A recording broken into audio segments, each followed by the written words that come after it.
Good morning student, welcome to online class. 8th class बच्चों, आज मैं आपको हिंदी लिटरेचर में चैप्टर 6 फूल के बोल पढ़ाने जा रही हूँ। फूल के बोल प्रस्तुत पाठ के जो कवि हैं ये हैं हमारे भारत भूषण अग्रवाल जी। बेटा ये फूल के बोल जो हैं कवि का नाम मैंने बताया भारत भूषण अग्रवाल जी हैं। भारत भूषण अग्रवाल जी का जन्म बेटा कब हुआ था?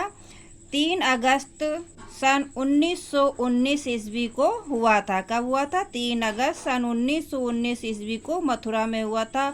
और इनकी मृत्यु हुई थी बेटा 23 जून और 1975 ईस्वी को। इनका जन्म बताया मैंने 3 अगस्त 1919 को और मृत्यु हुई थी 23 जून 1975 ईस्वी को हुई। तो बेटा भारत भूषण अग्रवाल जी की कविता फूल के बोल, क्या भारत भूषण अग्रवाल की जो कविता है वो है फूल के बोल। भारत भूषण अग्रवाल जी प्रयोगवादी कवि हैं। क्या है ये? प्रयोगवादी कवि हैं। और उन काव्यवादी कवियों ने अपने काव्य की प्रमुख विशेषताओं को रखा है। वो व्यक्ति मतलब वो भारत भूषण कवि जी व्यक्ति की चेतना पर बल देते थे, यानी समाज के प्रत्येक व्यक्ति को वो जागृत करना चाहते थे और जगाना चाहते थे। प्रकृति के माध्यम से उनकी कविताओं का प्रमुख विषय है।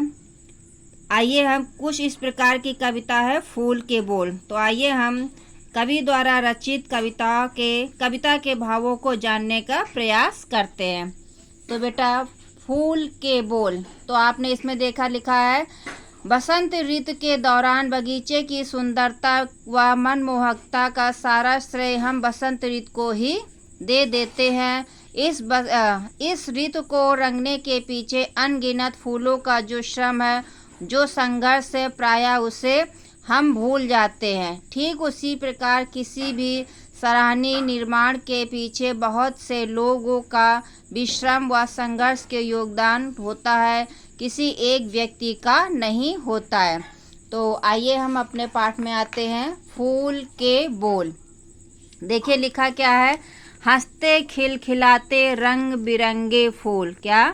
हंसते खिलखिलाते रंग बिरंगे फूल क्यारी में देखकर जी तृप्त हो गया।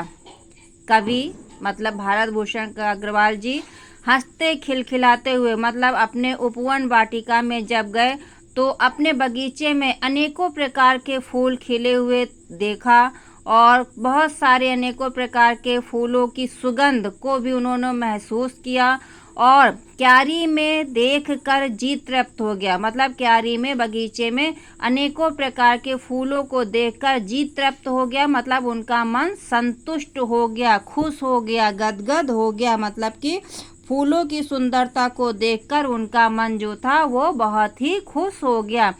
नथुनों से प्राणों तक खिंच गई। नथुनों से प्राणों तक का मतलब होता है नाक से जो प्राण वायु वो मतलब कहाँ तक पहुँची? प्राणों तक पहुँच गई, मन तक पहुँच गई। नथुनों से प्राणों तक खिंच गई मतलब नाक से प्राण वायु तक जो पहुँची हमारी सांस, उसकी खुशबू वहाँ तक पहुँची, प्राण वायु तक पहुँच गई। तो वो कहाँ तक पहुँची? प्राणवायु तक। गंध की लकीर से मतलब फूलों की जो महक थी, खुशबू थी, वो प्राणों के नाक वायु के माध्यम से वो प्राणों तक पहुँच गई और उसकी खुशबू जो थी, फूलों की खुशबू थी, वो प्राणों को सराबोर कर गई। आँखों में हो गई रंगों की बरसात। क्या बताया कवि ने कि आँखों में हो गई रंगों की बरसात।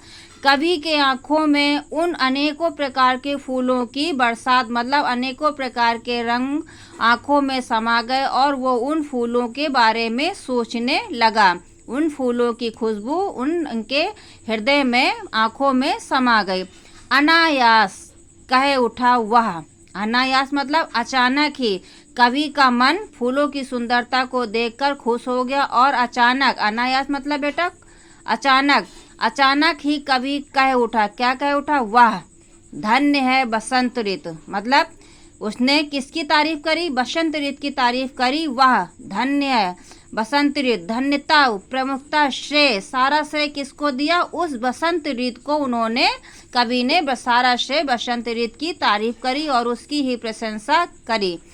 लौटने को जो पैर बढ़ाए तो क्यारी में कोने में दुबका, क्यारी के कोने में दुबका। कवि क्या कह रहा है कि जैसे ही वो बगीचे की सुंदरता को देखकर, उसकी मोहक को देखकर वो लौटने लगे, वैसे ही क्यारी के कोने में एक दुबका, मतलब एक छोटा सा छिपा हुआ नन्हा सा फूल, एक नन्हा फूल अचानक बोल पड़ा।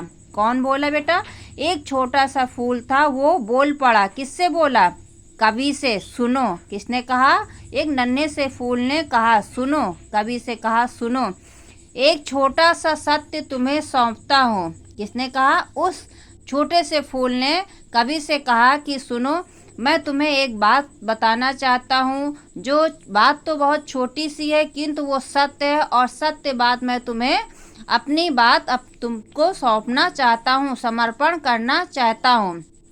धन्य है बसंत ऋतु। ठीक है, उस नन्हे से फूल ने कवि से कहा कि धन्य है, तुमने उस बसंत ऋतु की तारीफ करी, ठीक है, ये बात हम आपकी मानते हैं, पर उसकी धन्यता, उसकी कमाई नहीं है। किसने कहा? उस नन्हे से फूल ने, बगीचे के उपवन में एक नन्हे से छोटे से फूल ने कहा, जो तुमने, मतलब कवि से कहा कि तुमने बसंत ऋतु की धन्यता दी है, ये धन्यता उसकी नहीं है, उसकी कमाई, उसकी मेहनत नहीं है, उसने संघर्ष नहीं किया है, मेहनत नहीं किया है, हमने रची, वह हमने रची है, हमने यानी मैंने। उस नन्हे से फूल ने कहा, ये जो बगीचे की है, उपवन की सारी सुंदरता है, सारी खुशबू है, सारी महक है, ये हमारे हजारों मित्रों ने और हम जैसे नन्हे छोटे फूलों ने मेहनत किया है, संघर्ष किया है, तब जाके इस उपवन की वाटिका में नन्हे नन्हे सुंदर फूल आपको दिखाई दे रहे हैं, और सुंदर रंगत देखकर आपका मन खुश हो रहा है। मुझ जैसे अनगिनत साथियों ने, क्या कभी उस छोटे से फूल ने कहा कि मुझ जैसे अनगिनत साथियों ने, जिन्होंने इस क्यारी में अपने अपने ठाव पर, क्या कहा कि मुझ जैसे, मेरे जैसे, अनगिनत मीन्स अनेकों साथियों ने, क्या कहा कि मुझ जैसे मेरे अनगिनत साथियों ने, मतलब उस नन्हे से फूल ने कहा कि मेरे जैसे अनगिनत में अनेकों साथियों ने, मेरे दोस्तों ने, मित्रों ने, जिन्होंने इस क्यारी में अपने अपने ठाव पर, मतलब जिन्होंने, मेरे अनेकों हजारों साथियों ने अपने इस क्यारी में, बगीचे में, अपने ठाव पर, मतलब अपने अपने ठाव, मतलब पेड़ पौधे के एक उगने का स्थान होता है, जो एक ही स्थान पर, वो एक ही पैर पर वो खड़े रहते हैं। वृक्ष हमारे एक ही पैर पर तो खड़े होते हैं, उनके दो चार तो पैर होते नहीं हैं, एक ही पैर पर, एक ही जगह पर वो निरंतर खड़े रहते हैं, धूप और बरसात, जाड़ा, पाला और झेल कर। मतलब उस नन्हे से फूल ने कहा कि हम, जो हमारे जैसे अनेकों जो हमारे साथी हैं, वो एक ही स्थान पर खड़े होकर धूप और बरसात, जाड़ा, पाला, पाला मतलब तुषार, जो नन्ही नन्ही बूंदें गिरती हैं जाड़े में, उसको हम लोग बोलते हैं पाला या तुषार। तो वो छोटे से फूल ने कवि से कहा कि हमारे जैसे अनेकों साथियों ने इस बगीचे में धूप में एक जगह ही पे खड़े रहकर धूप को और बरसात को, भयंकर धूप को भी बर्दाश्त किया है, धूप को भी बर्दाश्त किया, बरसात को भी बर्दाश्त किया, भयंकर ठंडी को भी, और ओस और पाले को भी बर्दाश्त किया है, झेला है, संघर्ष किया है। धूप को तपा, मतलब भयंकर धूप को भी हमने, मतलब हमारे जैसे हजारों साथियों ने धूप की बर्दाश्त को भी सहा है। पूरी आयु एक पैर पर, पाँव मतलब पैर पर, और पूरी आयु हम एक ही पैर पर खड़े रहे हैं। तुमने ऋतु को बखाना, कवि ने, उस नन्हे से फूल ने कहा, ऋतु मतलब मौसम, उस कवि छोटे से नन्हे से फूल ने कहा कि तुमने उस बसंत ऋतु के मौसम की तारीफ, बसंत ऋतु के मौसम की तारीफ करी है, यह बात तुम्हारी सत्य है, पर क्या कभी पल भर को, पर क्या तुमने एक पल के लिए भी उस फूल के बारे में, उस उपवन के बारे में, जो अनेकों प्रकार के हमारे उपवन में फूल लगे हुए, उनके बारे में आपने कभी सोचा है? तुम उस लौ को भी देख सके जिसके बल पर, क्या कवि कह रहा है, क्या तुमने कभी उसके बारे में सोचा है जिन्होंने संघर्ष किया। लौ मीन्स अपनी लगन से, लौ मीन्स बेटा होता है लगन। तुम उस लौ को भी देख सके जिसके बल पर, क्या तुमने उन अनेकों साथियों की लगन को देखा है, मेहनत को देखा है, संघर्ष करते हुए देखा है। मैंने और इसने, मतलब किसने कहा, उस नन्हे से फूल ने कवि से कहा मैंने और इसने, मतलब मैंने और इसने, जो हमारे यहाँ पे बगीचे में अनेकों प्रकार के साथी हैं, उन्होंने, उसने यानी मेरे एक एक साथी ने, मतलब कि मैंने और इसने और हमारे एक एक साथी ने इस फूलों की, इस उपवन की सुंदरता में अपना दिन रात और खून पसीना एक कर दिया। मिट्टी का अंधेरा फोड़, क्या कह रहा है कि जब एक छोटा सा बीज हम लोग गमले में डालते हैं तो उसको हम लोग मिट्टी के अंदर डाल देते, जब वो धीरे धीरे बड़ा होता है तो मिट्टी को फोड़ कर वो बाहर आता है, बीज के रूप में परिवर्तित होकर वो बाहर आता है और वृक्ष के रूप में परिवर्तित हो जाता है। तो क्या कह रहा, मिट्टी का अंधेरा फोड़, मतलब मिट्टी से बाहर निकला, अंधकार से मिट्टी को में बीज को हमने डाल दिया तो धीरे धीरे वो 15 दिन के बाद वो अंधेरे को फाड़कर वो उजाले में आता है। मिट्टी का अंधेरा फोड़, सूरज से आंखें मिलाई, क्या कह रहा है कि अभी तक तो हम मिट्टी के अंदर दबे हुए थे, अंधकार में बैठे हुए थे, और अब हमने सूरज से आंखें मिलाई है।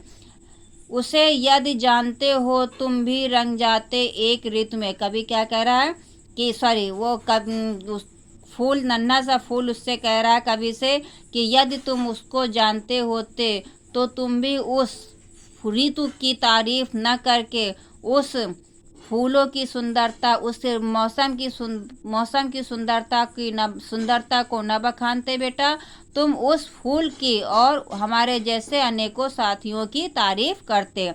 तो बेटा ये आशा करती हूँ कि इस चैप्टर को आपको मैंने जूम ऐप क्लास में भी पढ़ाया और ये मैंने वीडियो भी बना के मैं आपको भेज रही हूँ। तो आशा करती हूँ कि इस वीडियो को आप लोग देखेंगे और समझेंगे। जहाँ ना समझ में आए प्लीज़ आप हमसे पूछिए। और आज मैं आपको इतना ही वर्क दे रही हूँ, आप इसकी वर्ड मीनिंग लिखिए और अति लघु उत्तरी और लघु उत्तरी क्वेश्चन मैं आपको दे रही हूँ। Bye bye.